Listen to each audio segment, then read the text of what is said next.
Soki ote masia ndenga yoyo esina beba kalao. Soki ote masia ndenga yoyo esina kufa kalao. Soki ote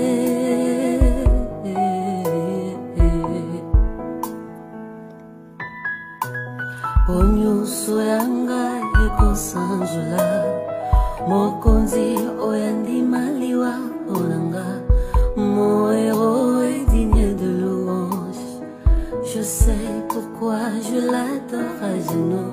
Obilembo ya motima ba efasa katiu. Soki ote masia nangaye nakufa kalao. Soki ote masia ndenga yoyo esina beba kalao. Soki ote masia ndenga yoyo esina kufa kalao. Soki ote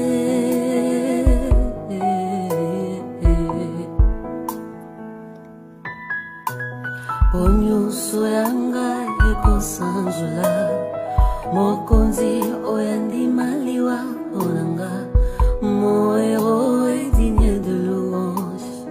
Je sais pourquoi je l'adore à genoux. Obilembo ya motima ba efasa katiu. Soki ote masia nangaye nakufa kalao. Soki ote masia ndenga yoyo esina beba kalao. Soki ote masia ndenga yoyo esina kufa kalao. Soki ote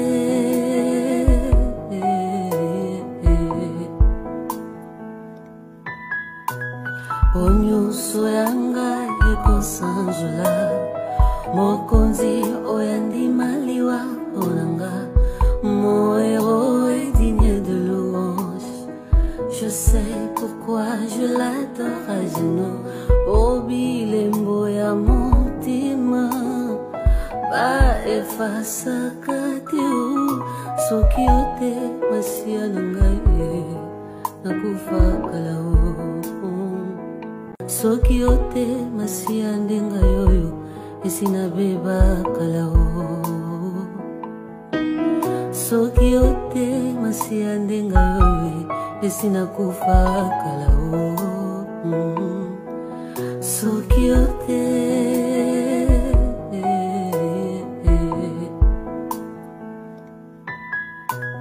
onyuso yanga ekosanjola mokonzi oyandi maliwa onanga moero est digne de louange. Je sais pourquoi je l'adore à genoux. Obilembo ya motima ba efasa katiu. Soki ote masia nangaye nakufa kalao. Soki ote masia ndenga yoyo esina beba kalao. Soki ote masia ndenga yoyo esina kufa kalao. Soki ote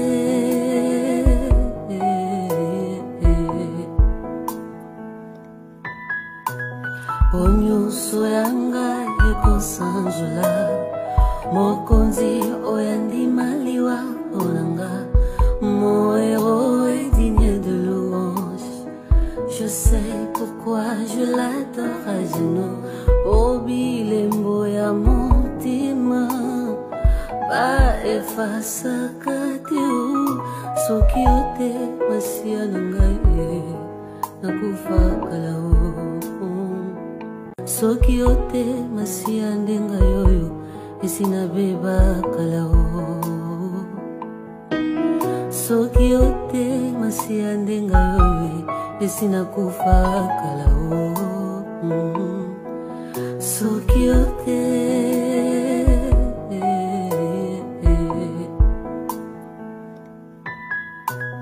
onyuso yanga ekosanjola mokonzi oyandi maliwa onanga, mon héros est digne de louange. Je sais pourquoi je l'adore à genoux, au bilembo ya motima, ba efasa katiu, soki ote masia nangaye, nakufa kalao. Soki ote masia ndenga yoyo, esina beba kalao.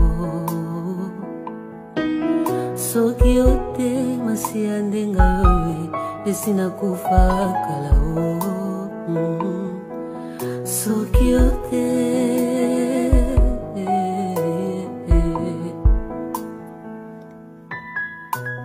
onyuso yanga ekosanjola, mokonzi oyandi maliwa onanga, mon héros est digne de louange.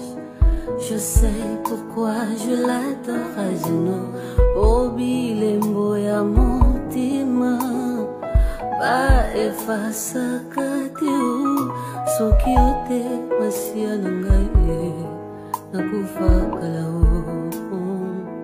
Soki ote masia ndenga yoyo, esina beba kalao. Soki ote masia ndenga yoyo, esina kufa kalao. Soki ote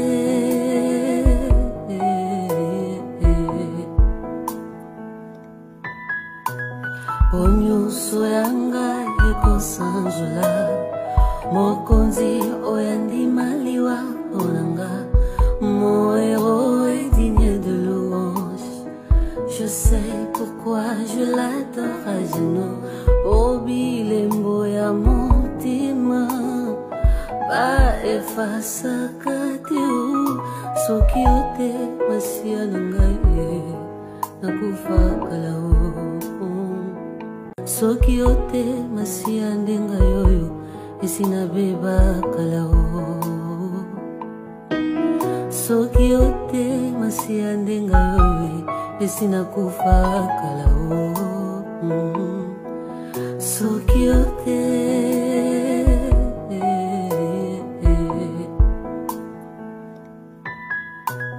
onyuso yanga ekosanjola, mokonzi oyandi maliwa onanga, mon héros est digne de louange.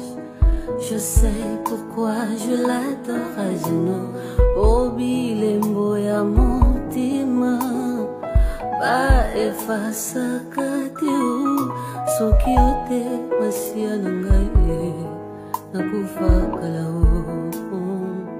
Soki ote masia ndenga yoyo, esina beba kalao. Soki ote masia ndenga yoyo, esina kufa kalao. Soki ote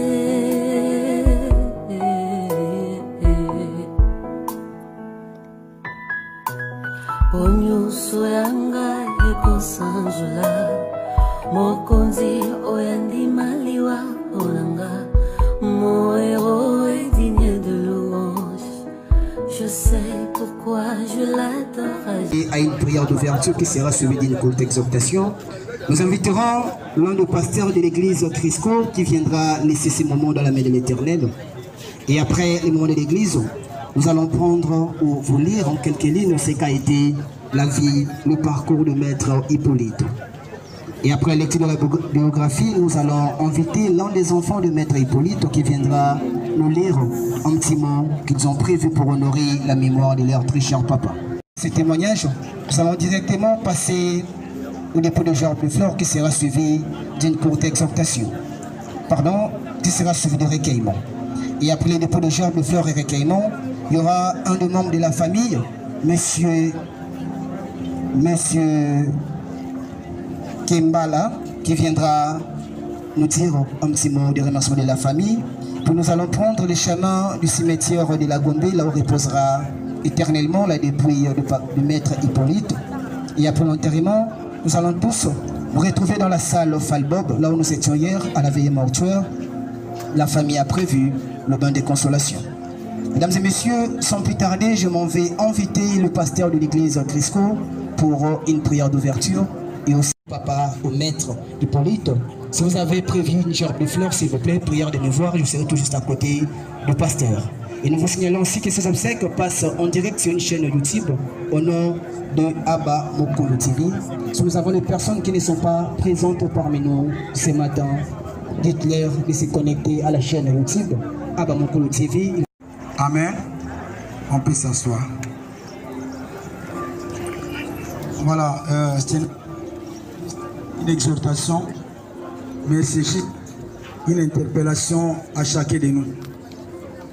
Parce que si nous sommes retrouvés en ces lieux, c'est pour quelque chose qui s'est passé dans nos familles. Et cette chose, c'est quoi? Ces jours, comme les jours d'aujourd'hui de papa Hippolyte. Ce n'est pas les jours où nous allons prendre à la légère, c'est les jours de la réflexion. Parce que tant que nous sommes vivants, des fois, il nous arrive d'ignorer la chose qu'on appelle la mort. Et beaucoup plus, j'aime bien ce que notre papa, le pasteur Adelbert, a toujours l'habitude de nous dire, qu'il y a beaucoup d'orgueils. Il y a 3 types d'orgueils. C'est-à-dire qu'il y a beaucoup de personnes, ceux qui ont étudié, ils pensent que la mort, c'est juste pour les gens qui n'ont rien, ou soit qui n'ont pas étudié. Ou soit encore les gens qui ont beaucoup de moyens, ils pensent que la mort, c'est réservé aux pauvres. Et en plus, les gens qui n'ont rien, ils pensent que la mort n'en vaut rien. Mes frères et sœurs, laisse que la mort de notre très cher papa Hippolyte puisse nous donner la réflexion sur un jour de notre parcours sur cette terre. Un jour, nous tous nous partirons. Mais lorsque nous partirons, où passera ton éternité?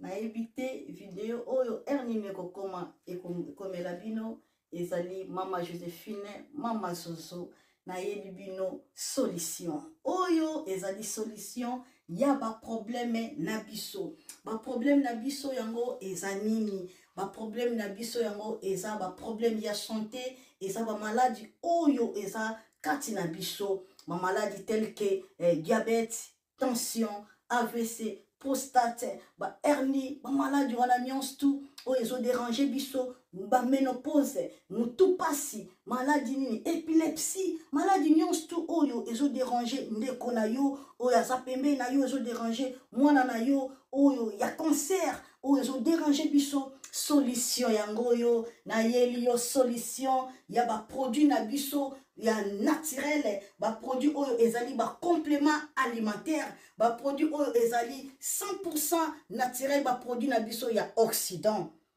ndeko nanga na yeli yo ba produit oyo eza juste biloka kolia oyo tozo ko compléter na nzoto na biso. Pourquoi? Parce que monde entier monde est déjà pollué. Ils ont pollué à partir de biloko otozolia. Biloko otozolia yango ils ont détruit ma santé na biso. Pourquoi? Parce que biloko otozolia bazo travailler yango na ba produits chimiques. Biloko otozolia bazo tia yango ba poison. Biloko otozolia bazo tia yango même ba hormone. Yango wana compagnie ya aloe vera product. Bakanise li peuple na bango partout dans le monde entier, na plus de 160 pays. Balobi non. Si si la peuple na biso pona bien-être na bango et pona santé na bango ezala malamu yangwana ba produit na biso yango yo eza wana pona kosunga biso na ba santé atika na ebisa yo bien fait ya produit na biso aloe vera gel produit oyo okoko zanga yango na ndaku na yo te yo oza na problème ya insomnie olala kate produit oyo eza somnifère ezo pesa yo pongi yo oyo za na nzoto makasi te produit oyo eza tonique eza wana po pesa yo nzoto makasi yo oyo za na ba toxine na nzoto na yo produit oyo eza détoxifiant eza ko détoxifier nzoto na yo eza ko purifier makila na yo eza ko sukula ba veine na yo produit oyo ezana ba bienfait ebele, produit oyo ko soigner pour l'estomac, produit oyo ko soigner pour la constipation,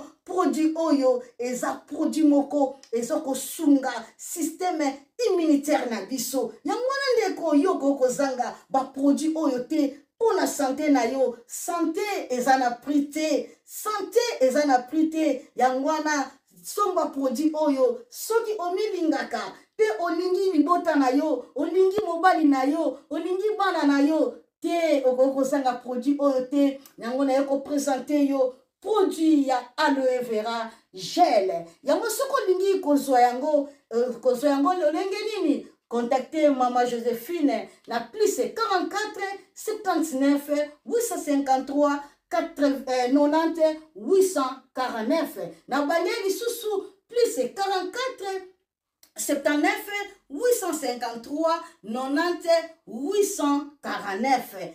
Tika nzambe apambola yo kozanga produit oyo te aloe vera gel. Oh la mignonne, botita la bébé. Oh la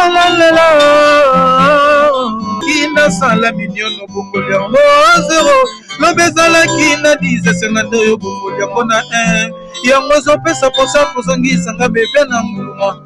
Basala ba chaussée kaka pona ba voiture te.